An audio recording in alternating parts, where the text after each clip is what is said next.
Bonjour à toutes, bonjour à tous, vous êtes dans un nouvel épisode de Resseuse Radio. Aujourd'hui c'est un épisode spécial puisqu'on accueille un invité dont on vous a annoncé la présence il y a quelques jours, même peut-être quelques semaines. Donc je vais faire le tour des chroniqueurs dans un premier temps, puis on va accueillir notre invité. Donc présent aujourd'hui Pierre, bonjour Pierre. Salut tout le monde. Je n'ai pas besoin de briser le café aujourd'hui, tu as révélé ta, C'est ta vraie identité. ouais. J'étais hors base, je suis devenu Pierre, je me suis mué Hmm. dans un tout nouveau podcasteur, plus performant, plus professionnel. Bon, par contre, Ahem. avec toujours autant de moyens, puisque là tu enregistres en direct de ta, enfin tu es avec nous en direct de ta buanderie.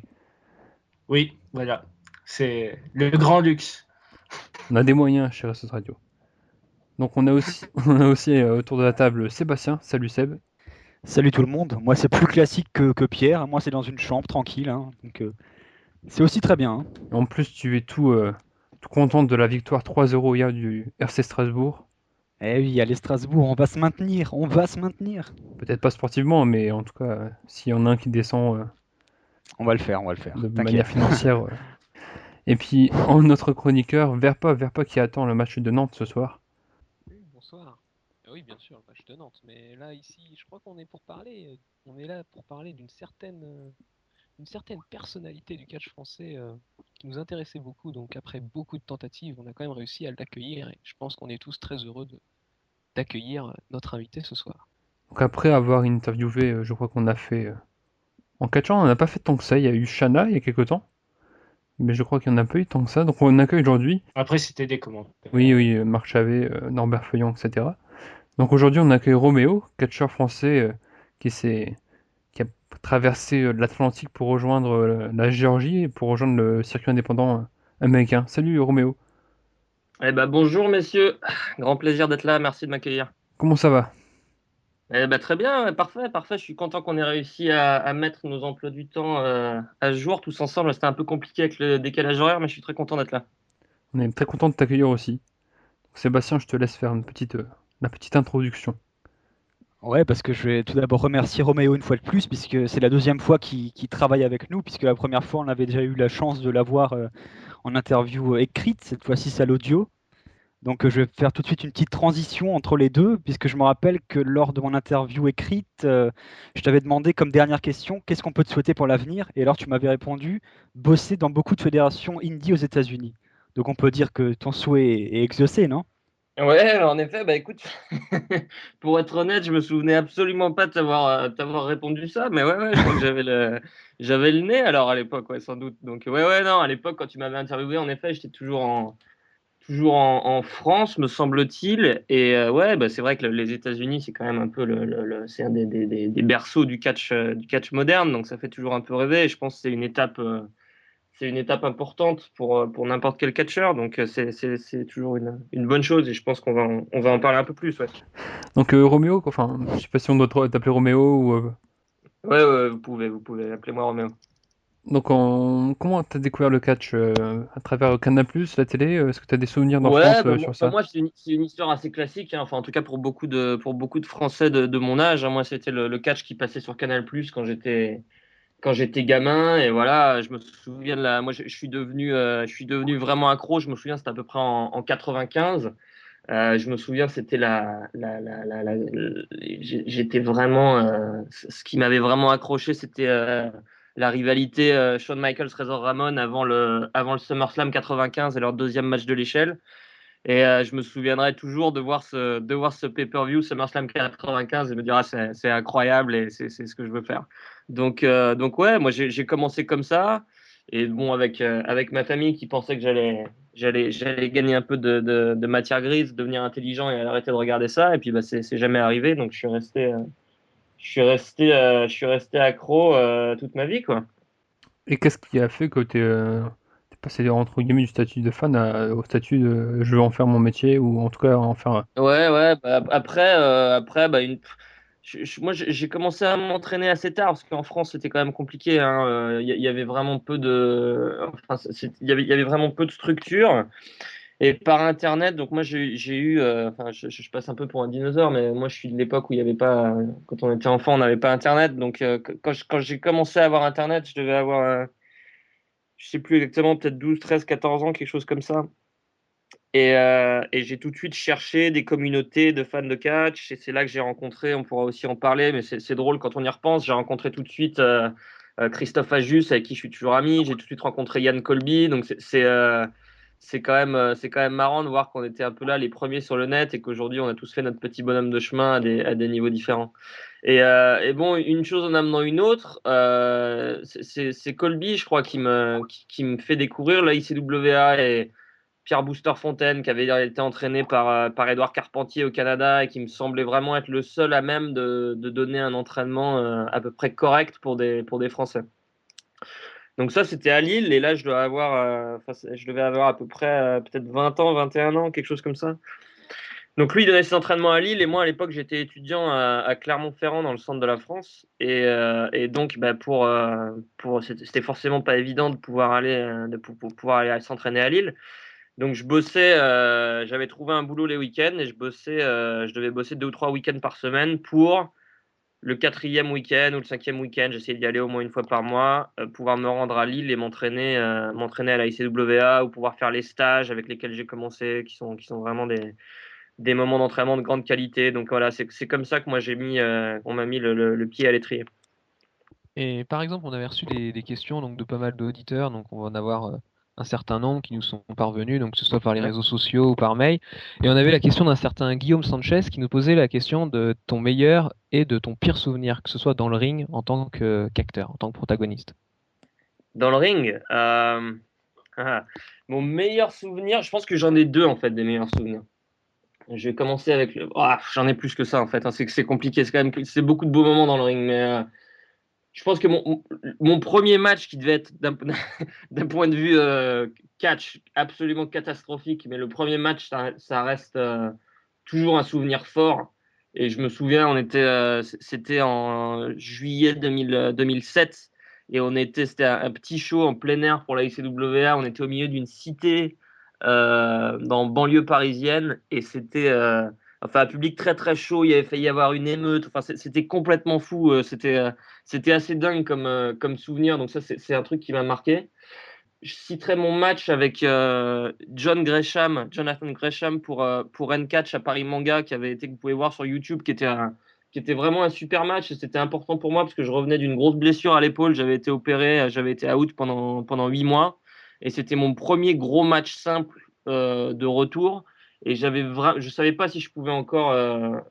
J'avais un peu des problèmes de confiance après cette grosse blessure et je savais pas si je pouvais encore livrer les matchs que je voulais livrer. On avait livré un match super et ça m'avait un peu redonné la pêche et la confiance en moi. Donc ça, c'était un autre moment fort.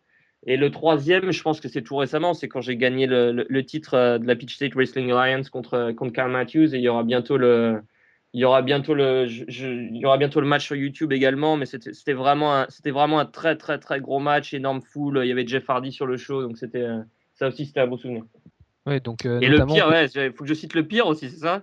Ouais, vas-y, ouais, je voulais juste rajouter que Jonathan Gresham, bon, pour les fans d'Internet, il est surtout assez connu pour être passé à la CZW, donc c'est quand même une bonne pointure. Donc en termes Ouais, de pire souvenir, John, c'est un bon copain et là, il est en train d'exploser. Il bosse au Japon, il a bossé en Corée. Là, il bosse contre Michael Elgin, je crois, bientôt sur un show indie. Et enfin, pour avoir pu bosser avec lui plusieurs fois, vraiment, hein, c'est un mec, pour moi, c'est un des top talents dans le monde là en ce moment. Mais il est un peu, juste pour en dire deux mots, hein, il est un peu désavantagé par son physique parce il est vraiment petit. Mais au niveau technique, c'est incroyable. C'est vraiment un génie dans la ligne. Donc ouais, non, je lui souhaite plein de bonnes choses, mais je pense je pense qu'il va aller loin, John. Et donc mon pire souvenir pour finir sur ta question, je pense que c'est quand je me suis fait blessé à l'épaule sur une manœuvre. Il me semble que c'était dans l'est de la France. Il y en a un de vous qui est de l'est de la France. Il me semble que c'était C'est vers moi. Metz, quelque chose comme ça, ouais. C'était un show, c'était super parce que c'était un show qui était commenté par Raymond Rougeau et Jean Brassard, qui moi étaient les deux commentateurs que je regardais à la télé quand j'étais gamin, donc c'était un grand moment. Mais ouais, blessé à l'épaule bêtement sur un mec qui me laisse tomber un peu bêtement, donc voilà, enfin voilà, c'était douloureux et embêtant parce que j'avais dû manquer pas mal de mois de ring à cause de ça. Donc une autre question d'un auditeur, Dame Catch, qui demande si tu peux raconter ton parcours dans les fédérations françaises. Ouais, bien sûr, ouais, mais moi j'ai commencé, enfin comme beaucoup, hein, souvent, enfin dans les fédérations françaises et ailleurs d'ailleurs, hein, parce qu'on fait souvent, on a un peu l'impression que c'est différent en France qu'ailleurs, mais c'est pas si différent. Moi j'ai commencé, j'ai été entraîné par Pierre Booster Fontaine, donc à l'INFC, à la ICWA, entraînement incroyable. J'aurais pas pu, enfin vraiment, j'aurais pas pu rêver mieux. Et moi, il y a beaucoup de gens, même aux US, qui me demandent où j'ai été entraîné encore à chaque fois que je catch ici, donc c'est un peu, ça prouve un peu la valeur de l'entraînement qu'il a pu donner. Et donc, une fois qu'il a jugé que j'étais prêt, moi, donc c'est Booster qui m'a mis le pied à l'étrier, qui m'a donné des bookings, et D'ailleurs, j'ai t'as eu eu beaucoup de combien de temps chance. entre tes débuts dans les stages et puis ton Alors moi, premier match? j'ai eu mon premier entraînement. Alors moi, ce qu'il faut savoir, c'est que donc, comme je vous disais, hein, j'avais malheureusement pas j'avais pas pu m'organiser pour déménager ma vie à Lille ou à Béthune et pouvoir faire les entraînements, tu vois, 2 ou 3 fois par semaine. Mm. Donc moi, mon entraînement était un peu haché, mais euh, ceci dit, j'ai quand même pas mis tant de temps que ça. Mon premier entraînement officiel, il me semble que c'était en août 2006. Et mon premier match, c'était début juillet 2007. Donc ça a mis 11 mois quoi, avant Mm. mon premier match, sachant que je faisais uniquement les stages. Et comme je vous disais, voilà, j'essayais de me rendre à Lille quand je pouvais, mais c'était un peu compliqué. Ouais, et comme je vous disais, moi j'ai eu la chance de commencer en 2007. Et 2007, c'était un peu, en tout cas en France, c'était le catch était en plein boom. Tout le monde voulait du catch. Et ça a été génial pour moi parce que quand il y a des mecs qui doivent attendre des mois et des mois et des mois pour faire 10 matchs, moi j'ai pu faire ça. Enfin, vraiment, on bossait, on tournait partout en France, en Belgique et on bossait vraiment, vraiment souvent. Et c'était un peu une grande époque pour la ICWA et pour le catch en France. Et c'est là que j'ai rencontré beaucoup de mes amis que j'ai toujours dans le catch. Mais du coup, voilà, donc j'ai commencé à bosser pour la ICWA, je me suis fait un petit peu d'expérience, j'ai commencé à être un peu meilleur. Et à l'époque, Booster et Marc Mercier s'entendaient encore bien, ce qui peut être surprenant. Mais du coup, j'ai pu être booké sur les shows pendant le tour de Marc Mercier qui faisait tout d'un coup, le nom m'échappe, je sais plus, il y avait un nom à ce tour, mais qui Le faisait en Tour des 2000. Arènes? Non, c'était pas dans les arènes, non. C'était un tour qu'il faisait avec Rock Caroli.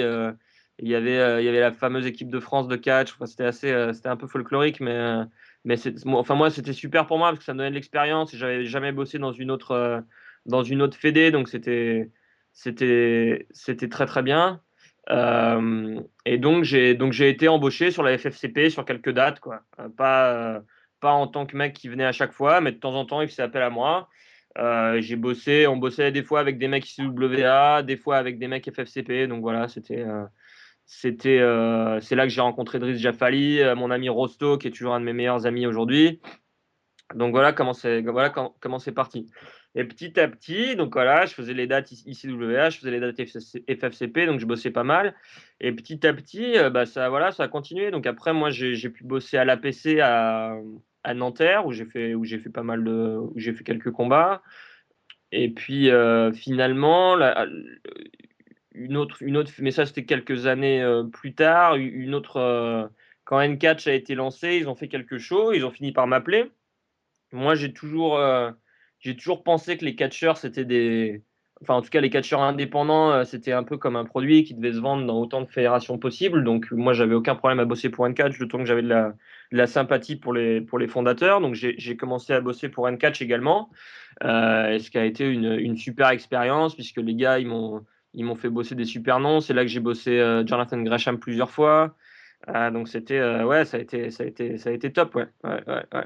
Ouais, donc et après ça, j'ai bossé également pour oublier personne pour Big Catch Company, qui est qui était vraiment bon, qui n'existe plus, mais qui était vraiment une grosse fédé belge qui avait fait venir des gros noms. C'était toujours super de bosser avec eux. C'était des grosses foules et des gros noms, donc c'était très sympa. Et finalement, pour oublier personne, il me semble que la dernière fédé française pour laquelle j'ai bossé, c'était sans doute West Catch, qui est géré par l'ami Théo Tispoon en Bretagne.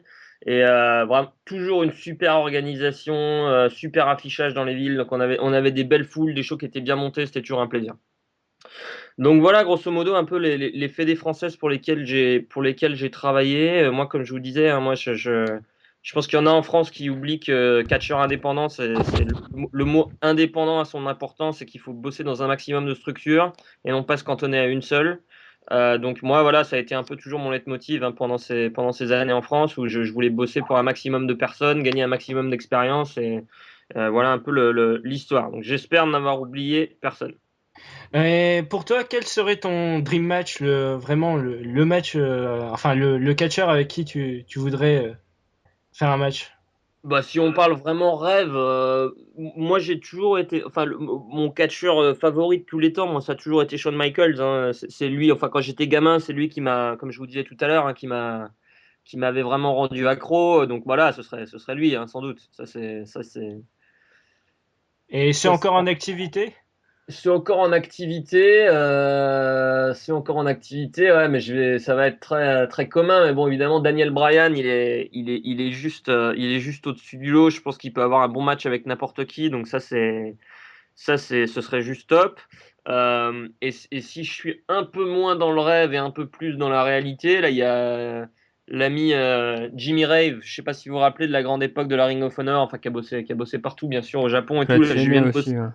Ouais, à la TNA. Donc là, Tiens, je viens de bosser un show avec lui. Là, ça va devenir un peu un régulier dans la fédé où je bosse aux États-Unis. Donc ça, ce serait vraiment sympa également. ok, donc on peut clore ce chapitre sur la première partie des questions consacrées à ta présentation générale. Et on va aborder un nouveau chapitre consacré à ta carrière. Donc, tout simplement, la première question, comment se sont passés tes débuts à ton arrivée à Atlanta? Bah alors, en fait, c'est très compliqué quand tu déménages aux États-Unis parce que, enfin, en tout cas, ça l'était pour moi parce que quand tu es français et que tu bouges aux US, personne t'attend. Donc, c'est-à-dire qu'il faut un peu se battre. C'est vraiment la première étape qui est difficile, c'est-à-dire se vendre aux promoteurs qui sont là, qui ont déjà tous leurs contacts, les écoles avec qui ils travaillent. Et toi, tu arrives, tu es complètement indépendant. Donc, t'es un peu dans une situation compliquée où il faut aller taper aux portes, envoyer tes vidéos, envoyer tes photos, montrer que tu es bon. Et ça, c'est pas toujours. Enfin, les mecs, en plus, le paysage aux États-Unis est très différent dans la mesure où il y a beaucoup plus de catcheurs et ils sont pas en tout cas, ils sont pas activement en recherche de nouveaux talents parce qu'il y en a tellement autour d'eux, quoi. Rien qu'à Atlanta, tous les samedis soirs, enfin, il doit y avoir 3 ou 4 ou 5 shows de catch à 20 km à la ronde. Donc, c'est vraiment une culture différente et il y a beaucoup, beaucoup de mecs. Donc, c'est un peu compliqué de se faire sa place. Donc, moi, ce que j'avais commencé à faire, il y a l'école de catch de Curtis Hughes, qui est un ancien de la WCW, de la WWE à Atlanta. Et c'est notamment là que mon ami Jonathan Gresham a été entraîné, je vous en parlais tout à l'heure. Et John, donc, qui habite à Atlanta également, il m'avait proposé, bah, viens avec moi, on ira s'entraîner à l'école, ça te permettra de faire quelques contacts. Et donc, c'est comme ça que j'ai un peu commencé. Donc, j'allais dans cette école de catch avec John, on faisait quelques entraînements là-bas, et puis ça m'a permis de rencontrer quelques mecs. J'ai rencontré un autre Français qui habite à Atlanta, qui s'entraînait pour devenir catcheur. Donc ça, c'est assez drôle et je vous en parlerai tout à l'heure. Mais bon, bref, l'un dans l'autre, c'est comme ça. Et au final, ça reste compliqué parce que donc je parlais souvent à Curtis Hughes et lui, évidemment, donc il a son école et il a ses élèves et il a aucun intérêt à faire bosser un mec qui n'est pas un de ses élèves. Donc j'étais un peu hors du circuit. Et finalement, donc ça a dû me prendre peut-être 2 mois. Et je continue d'envoyer des mails aux promoteurs. Et il y a un mec qui s'appelle Shane Knowles qui possède la Peach State Wrestling Alliance à Atlanta, qui est une des plus grosses fédés de catch ici. Et qui me dit, bah ok, on va te donner un match d'essai. Donc là, c'est un peu la victoire parce que moi, j'étais, sans vouloir faire l'arrogance française, hein, mais j'étais à peu près sûr de pouvoir sortir du lot, ne serait-ce qu'avec ne serait-ce que d'être français. Je sais que mes promos sont pas mauvaises, donc je savais que j'allais pouvoir faire quelque chose. Et donc, voilà, bah, je suis allé faire ce premier match. C'était un triple threat match. Et donc, ils me disent, bon, ils me testent, quoi, les gars, hein. Donc, ils me disent, bah, tu fais une petite promo de 2 minutes. Donc, ils voulaient voir comment je parle. Et après, j'avais le match. Et donc, je fais ma petite promo de 2 minutes. Je vois donc, il y a Shane, qui est le propriétaire de la Fédé, qui regardait de loin. Je le voyais.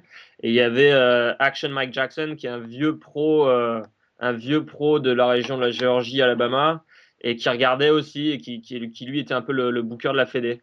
Et donc je fais ma promo, bonne réaction de la foule et les mecs là je les vois qui hochent la tête un peu genre ouais c'est bon il est bon le petit. Donc il y a ça et après le match s'est bien passé, je bosse avec des mecs qui sont bons et qui étaient sympas. Et du coup voilà c'est un peu comme ça. Donc les mecs tout de suite après le match ils m'ont dit bon bah super, il y a d'autres pros dans le vestiaire qui me félicitent et c'est comme ça que ça a commencé quoi. Donc après moi je suis devenu un régulier à la Peach State Wrestling Alliance et on peut parler un peu plus de ce qui s'est passé après. Et j'ai eu quelques bookings à droite à gauche pour d'autres fédés à Atlanta. J'ai été bosser en Alabama. Donc voilà, c'est que le début encore. Hein. Je suis pas là depuis très très longtemps, mais c'est voilà là je bosse peut-être 3-4 fois par mois, donc ce qui est plutôt pas mal. On avait une question d'un autre auditeur, donc toujours concernant ton parcours dans le Vieux Sud. Comment se Ouais. passe ton quotidien aux USA, que ce soit en termes des entraînements, booking, fréquence? Bon, tu nous as dit que tu Ouais avais ouais ouais. quelques shows par mois, mais est-ce que c'est possible vraiment pour un catcheur européen de se consacrer à sa passion, en fait, à temps plein? Bah Est-ce que c'est enfin possible? disons que c'est compliqué, hein, mais ça c'est plutôt le statut du catch en général. Hein. Et c'est une surprise pour personne, mais aux États-Unis, ça revient à l'offre et la demande. Il y a beaucoup plus de catcheurs. Donc c'est à part quand tu es vraiment un nom, c'est très compliqué de gagner beaucoup d'argent quand tu catches. Donc tu gagnes correctement, hein, mais c'était plus facile d'avoir une plus grosse paye en Europe, par exemple, qu'aux États-Unis. Parce que les mecs, même si tu apportes quelque chose, ils sont un peu en train de se dire pourquoi je te paierais autant si je te dégage, il y a 15 mecs qui peuvent prendre ta place, qui accepteront en 10 minutes et qui seront là en 30. Donc c'est un peu compliqué. Enfin, c'est une surprise pour personne hein, que 99% des catcheurs ils ont un job à côté. Donc moi j'ai un job à côté également. Mais ouais, donc du coup quand tu as un job à côté, tu fais de ton mieux quoi. Donc moi j'essaie de m'entraîner en salle au moins 4 fois par semaine et de bosser. Voilà, j'essaie d'avoir au minimum un show le week-end. Mais c'est sûr que ça fait des semaines bien chargées. Ouais, donc ça veut dire que si je comprends bien au niveau économique, tu veux dire que la rareté, en fait, le nombre, vu qu'il y a moins de catcheurs en Europe, automatiquement, le prix des retombées et des salaires qui sont versés aux catcheurs monte un petit peu plus qu'aux États-Unis, où là, Ouais, il y a tout à fait. profusion de talents et donc il y a concurrence. C'est exactement ça. Et en plus, il y a un système un peu différent au niveau de la vente des shows aussi. Enfin, en tout cas, en France, les promoteurs vendent beaucoup de shows à des mairies ou à des associations. C'est-à-dire qu'ils vont avoir un budget, mais ils sont sûrs d'avoir ce budget. Donc, mettons qu'ils ont vendu un show, je dis n'importe quoi, hein, parce que ça varie, mais mettons qu'ils ont vendu un show 5 000 euros. Bon, ils savent qu'ils ont 5 000 euros et ils peuvent dépenser ça un peu comme ils veulent. Donc, peut-être qu'ils se sont dit, bah, je garde 2 000 euros pour le salaire des catcheurs, 1 000 euros pour les dépenses, et voilà, le reste dans ma poche. Aux États-Unis, c'est beaucoup de shows à la recette. C'est-à-dire que les mecs, ils vont louer une salle et ils espèrent attirer assez de monde pour combler leurs frais. Et du coup, comme ils sont toujours, enfin en tout cas dans leur tête, ils sont toujours très ric-rac et ils se disent, je suis pas sûr de gagner de l'argent ce soir. Ils essayent aussi de payer les catcheurs le moins possible parce que ça fait partie des frais évidemment. Donc c'est aussi deux systèmes économiques qui sont un peu différents. Et puis en France, tu as le statut d'itinérant du spectacle, non? Ouais, tu as ça, ouais. Ouais, en théorie, Ouais, bon. en théorie, t'as ça, ouais. Et du coup, enfin, tu es le premier champion français dans une fédération américaine, dans la Peach State Wrestling Alliance, depuis André le Géant en 88 qui avait gagné le titre à WWF. Comme Ajus l'avait dit sur Twitter et même dans les émissions télé. Euh, Au niveau du nombre de spectateurs, tout ça, ça se passe comment les shows sur Atlanta? Bah, c'est très variable, hein. Dès qu'on a un nom, parce que ce qui est hyper sympa aux US quand même, hein, c'est que comme tu es aux États-Unis, tu as beaucoup d'anciennes stars qui tournent et tu te retrouves sur des shows. Enfin, moi, là, le peu de temps où j'ai été là, je me suis retrouvé sur des shows avec Jake Roberts, Oxo Jim Duggan, Jimmy Rave, Jeff Hardy. Enfin, voilà, c'est Gunner de la TNA. Enfin, voilà, et j'en oublie sans doute. Donc, c'est pour vous dire, quoi. En un an aux US, je pense que j'ai fait plus de shows avec des gros noms que pendant toute ma carrière précédente en France.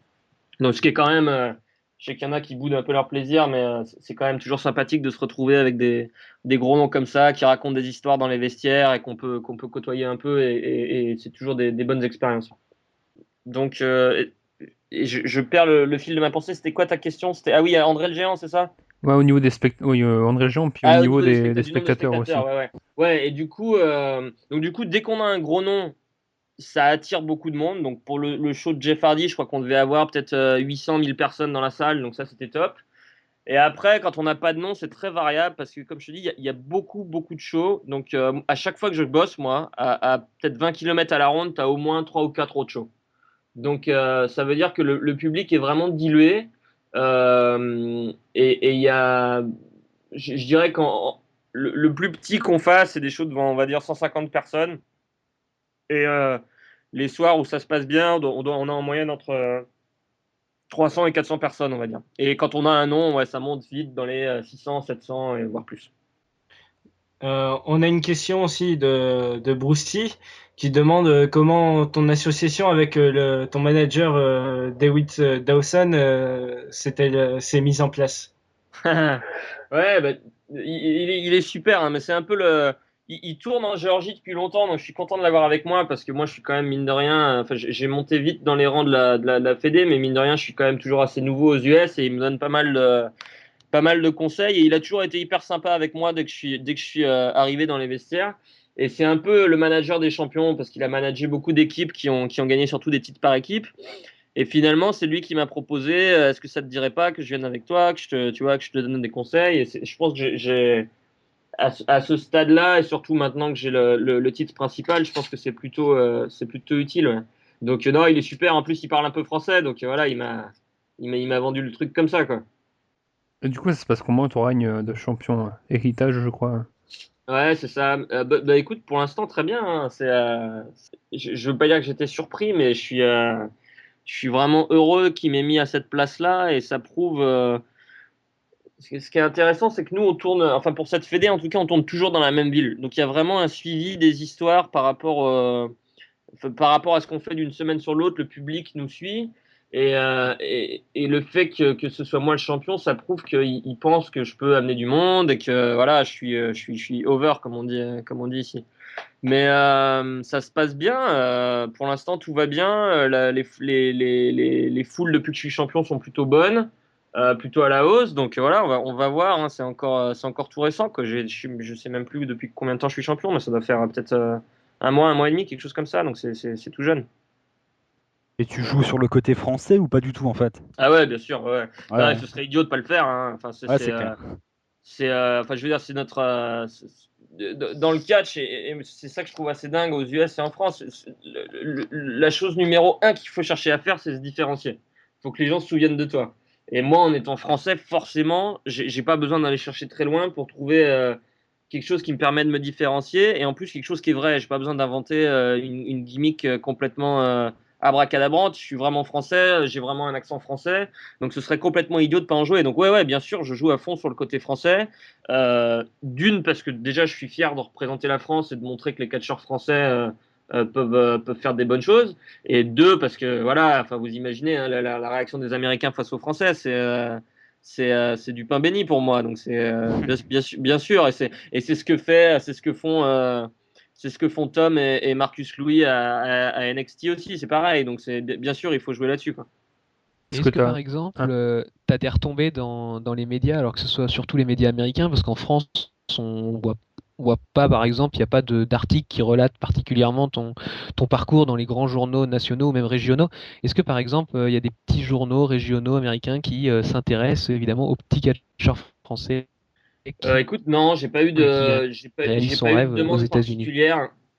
J'ai pas eu de demande particulière de journaux. Ça a plus été, c'est plus, enfin bon, et ça vient aussi du catch, hein, parce que c'est vrai que de voir de voir des articles sur le catch dans des journaux nationaux ou régionaux, c'est toujours assez rare. Mais c'est plus des sites de catch ou des podcasts de catch ou des petites interviews comme ça de temps en temps, mais c'est rien dans des journaux régionaux ou nationaux. Non.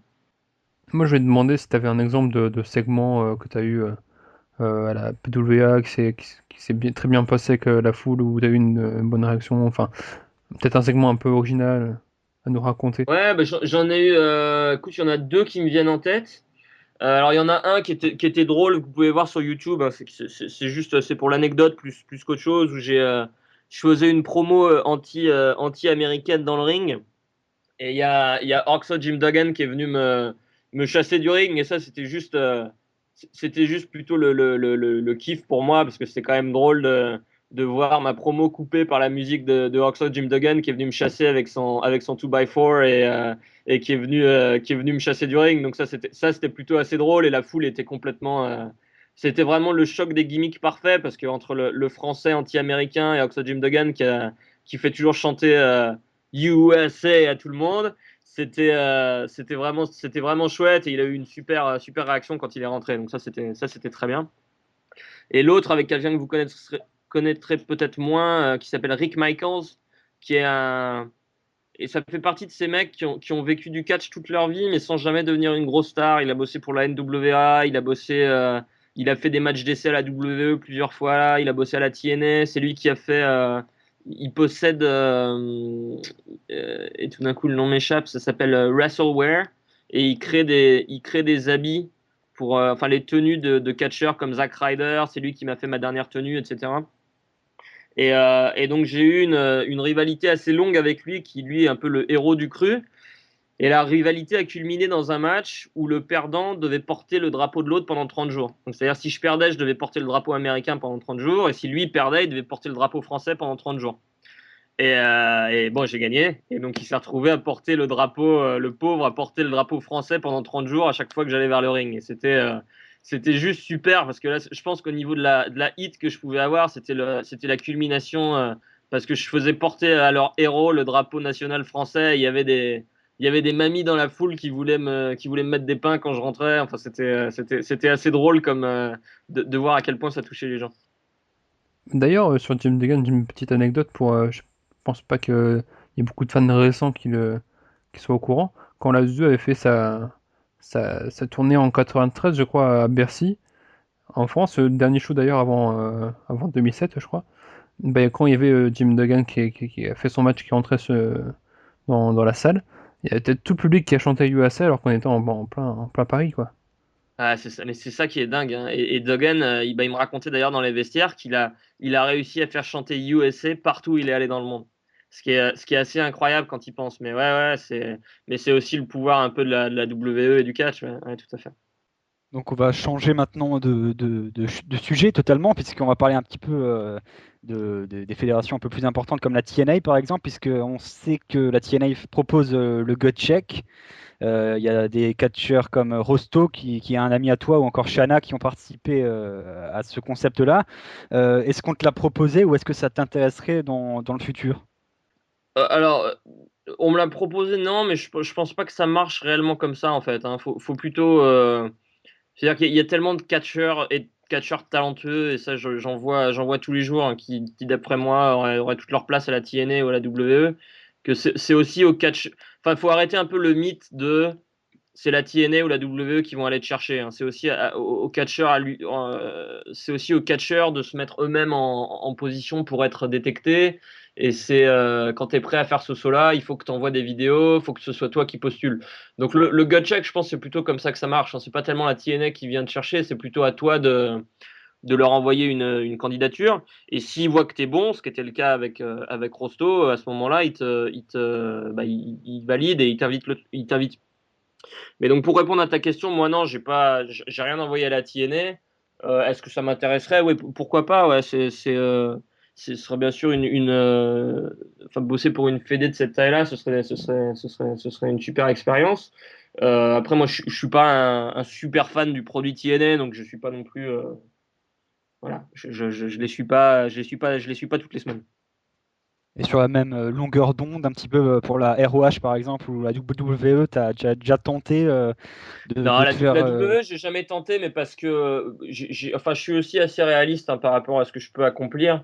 Et la WWE, il faudrait que je prenne au minimum 10 à 15 kilos de muscle, et ça, j'y suis pas encore, malheureusement.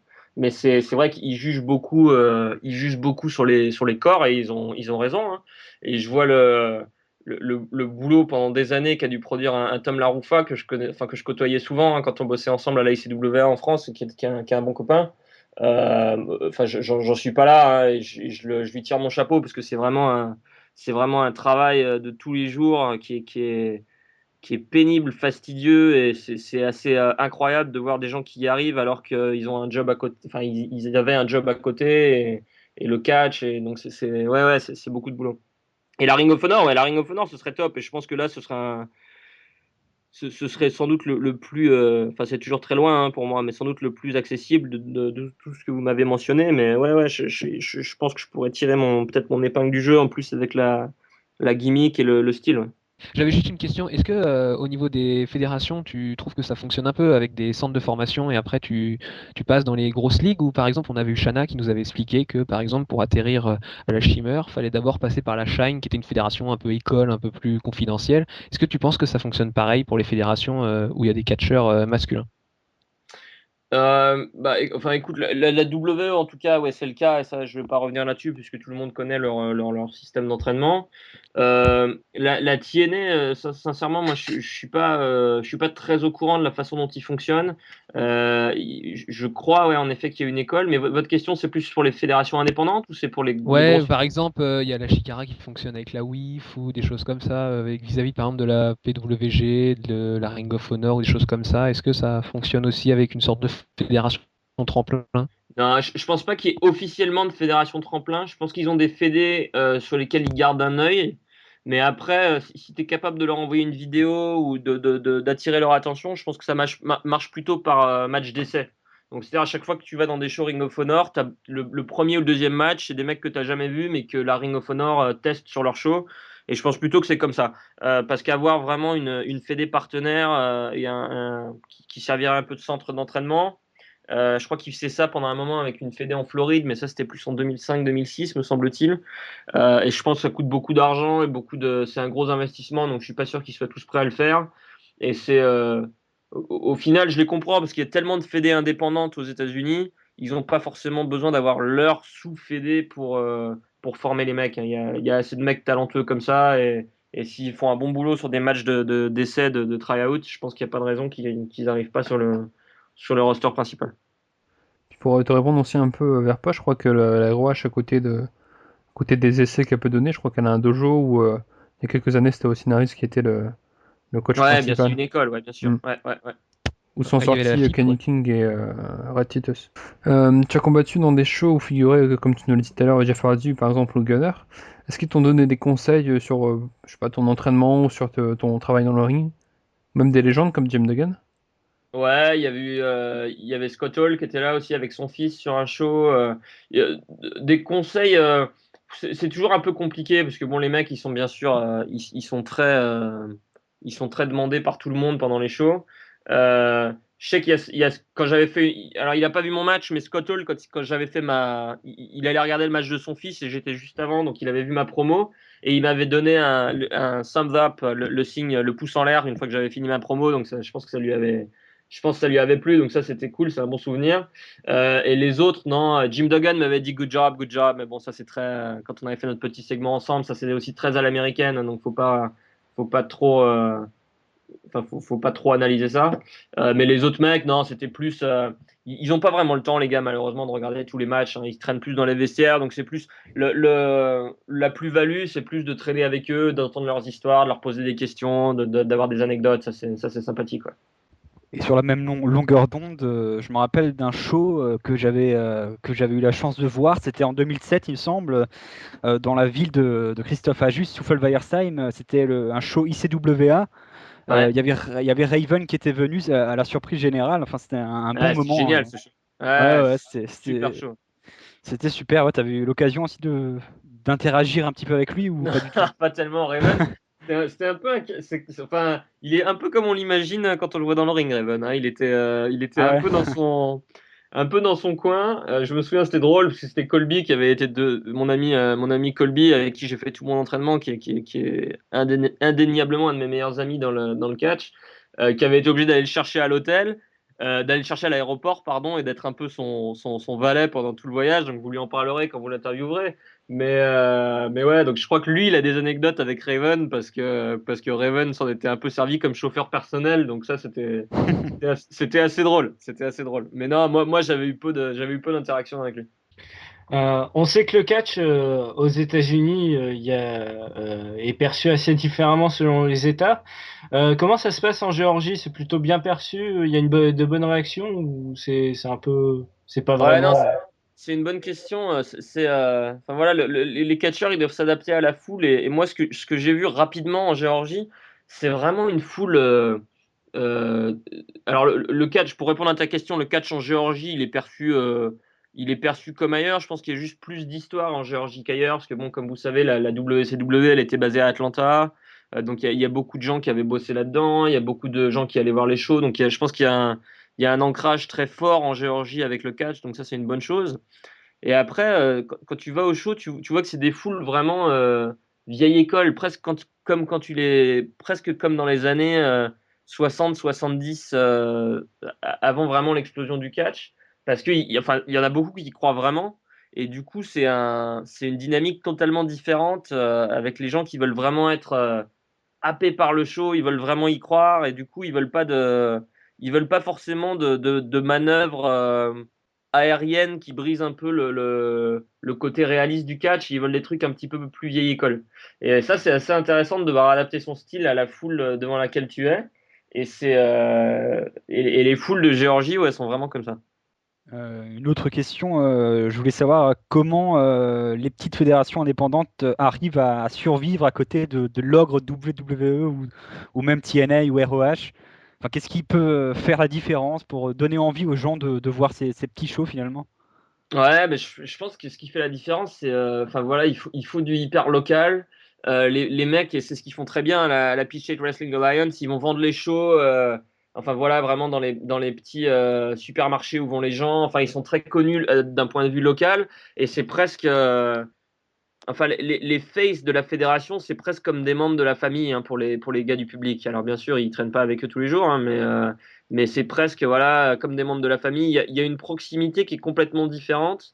Et c'est un peu comme ça qu'ils arrivent à se démarquer. Et après, les gens, alors ça, ce qui est vraiment appréciable, je vous le disais tout à l'heure, hein, comme on tourne souvent dans les mêmes villes, les gens suivent tous les shows. Et après, ils sont happés par les histoires, bien sûr. Hein. Donc, ça, c'est.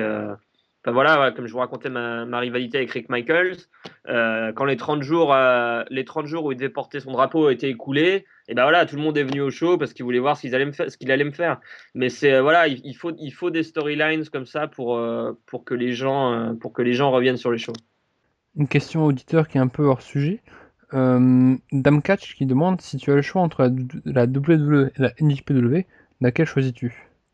La WWE. La NJPW. Ah ouais ouais. Moi je choisis la WWE. Parce que enfin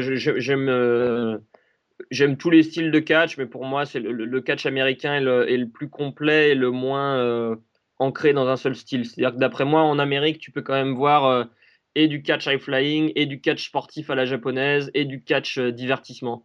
Et c'est pas forcément vrai dans les autres pays. Donc du coup, les shows hebdomadaires de la WWE, tu regardes plutôt Raw, SmackDown que d'autres fédérations? Ouais, je regarde la WWE, mais parce que, enfin, pour moi, enfin, pour moi, c'est la fédération numéro un au monde. Donc, quand tu es catcheur, c'est aussi important de regarder, voilà, le produit numéro un, ce qui se fait de mieux, ce qu'ils recherchent, les nouvelles gimmicks, parce que tout ce que lance la WWE, de toute façon, ça va impacter ton travail à toi, parce que tout le monde regarde ça, et il faut un peu pouvoir s'adapter, s'adapter en fonction, quoi. Donc ouais, voilà, moi je regarde en effet ouais, Raw et SmackDown régulièrement. Vous voulez aussi savoir comment est-ce que tu as intégré la PWA finalement et est-ce que ça fonctionne avec un contrat d'exclusivité ou comment ça se passe finalement? Non, la PWA, je vous ai raconté, hein, donc moi j'ai envoyé c'était dans la phase où j'envoyais mes CV, mes vidéos, mes promos, etc. à tout le monde, et c'est les premiers à m'avoir donné ma chance, donc c'est comme ça que ça a marché. Mais après, non, grand Dieu, Dieu merci, il y a qu'en France où il y a des promoteurs qui veulent garder les catcheurs exclusivement pour eux. Non, moi je suis libre de bosser où je veux. Évidemment, quand tu es champion, ça change un peu la donne parce qu'il y a un contrat moral, je dirais, où évidemment je vais pas prendre un booking un soir où j'ai un show avec la PWA, je vais toujours faire passer la PWA avant les autres. Mais sinon, non, les mecs sont Enfin voilà, il faut que les catcheurs ils gagnent de l'argent, il faut qu'ils gagnent de l'expérience, donc ils réalisent tout à fait qu'il n'y a pas de contrat d'exclusivité, je peux bosser où je veux, et c'est tout à fait compris par tout le monde ça. Et il n'y a personne, à part si on s'appelle Ring of Honor, TNA ou WWE, il y a personne qui ferait signer des contrats d'exclus, je pense, à leur catcheur. Tes projets à court terme ou à moyen terme, c'est quoi? Bah, moi là, je suis vraiment content. Je suis un peu, je suis toujours un peu pessimiste dans l'âme, moi, mais je vais un peu voir comment la réaction de la foule évolue. Ça change toujours beaucoup hein, quand tu es champion, les gens te regardent un peu différemment. Donc, je vais voir si je peux porter ça pendant quelques mois. Là, à court terme, ça va être mon objectif d'essayer de voir si je peux amener plus de monde au show. Voilà, essayer d'accrocher un peu plus les gens et voir si je peux amener des foules un peu plus grandes parce que c'est ce qui est attendu de toi quand tu es champion. Et à moyen terme, moi en tout cas, j'aimerais bien bosser dans quelques autres États. Là, j'ai bossé dans 2 États aux États-Unis, donc il m'en reste quelques-uns à faire. J'aimerais bien étendre un peu mon expérience et aller bosser, voilà, je sais pas, en Floride, en Caroline du Sud, dans quelques États autour de la Géorgie. Et il y a un match sur YouTube que tu conseillerais pour voir, pour te découvrir? Alors, je suis très mauvais, et ça c'est Christophe Ajus m'engueule toujours avec ça. Je suis très très mauvais pour filmer mes matchs et c'est stupide parce que quand je vais être vieux, je vais le regretter.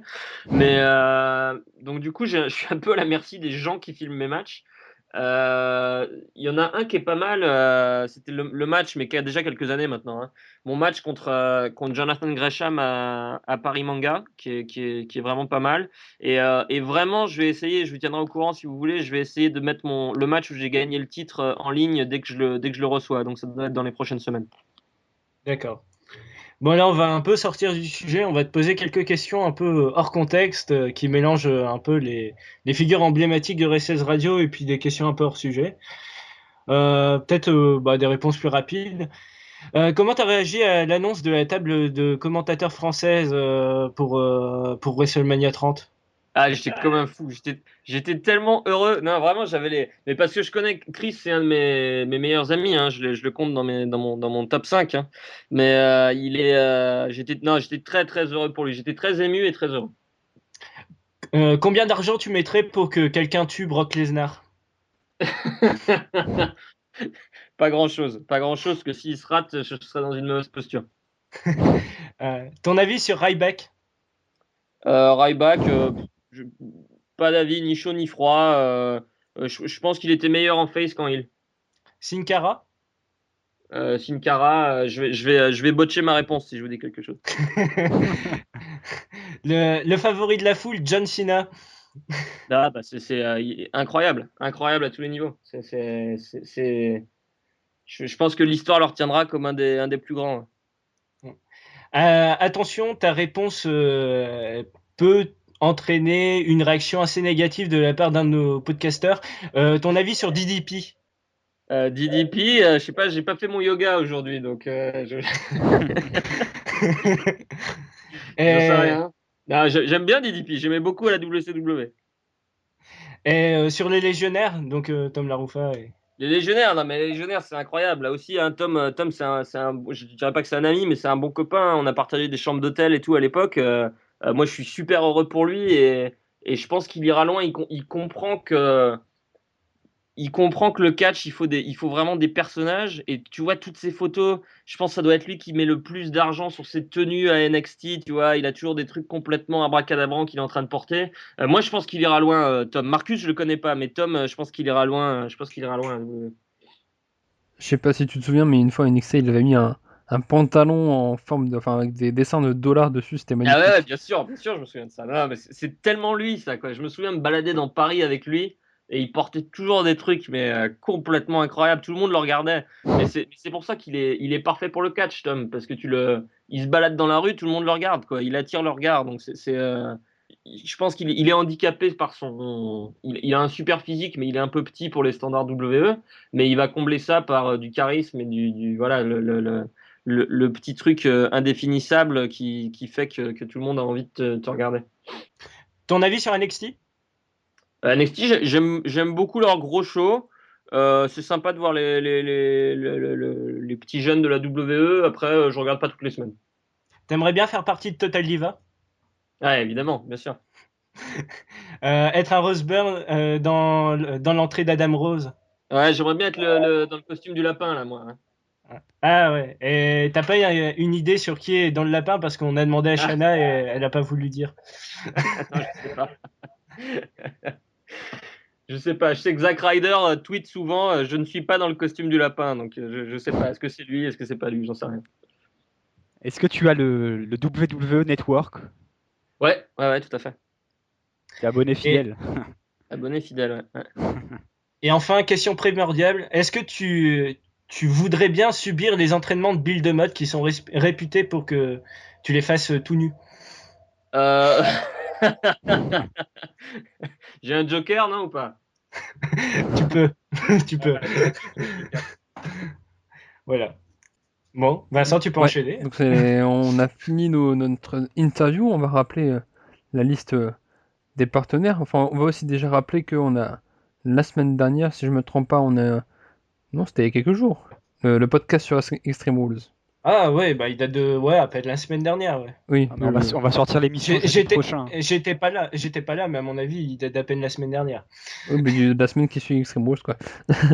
Donc vous pouvez écouter sur YouTube et sur Archive, même sur iTunes, puisque je pense qu'MP a mis notre podcast sur Tumblr. Donc vous pouvez écouter le podcast Extreme Rules, le Late Night Racers consacré à Extreme Rules sur toutes les plateformes où Racers Radio est présent. Le prochain podcast, ça sera sur Payback, la semaine qui suit Payback, comme d'habitude. Concernant la TNS, Sébastien, c'est quand le prochain podcast? Ce sera sur Slammiversary qui a lieu mi-juin, donc ce sera ouais, dans cette zone-là. Hein. On vous rappelle que Sébastien a eu la chance d'interviewer Eddie Edwards et David Richards lors d'un conférence call avec la TNA, et c'est disponible aussi sur Archive et YouTube. Sur Voscatch, avec Pierre, on a été voir Booster dans l'usine à catch de l'ICWA. Donc vous C'était voyez, très sympa. très sympa. On est ressorti sain et sauf. Donc c'est que nos questions ne devaient pas être trop mauvaises. Donc vous pouvez lire ça sur voscatch.fr. Et on va rappeler notre liste des partenaires que je vais retrouver dans 2 secondes. C'est bon, j'ai ça. Donc nos partenaires sont le site FN Lutte, le site Voscatch, la Wrestling Evolution League. Vous pouvez nous suivre aussi sur le Twitter de Wrestlers Radio, @Wrestlers Radio, sur notre Facebook Wrestlers Radio entre parenthèses officiel. On est aussi sur YouTube.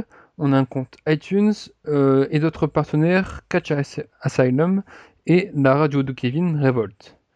Donc je pense qu'on peut se dire au revoir. Merci Roméo d'avoir été notre invité.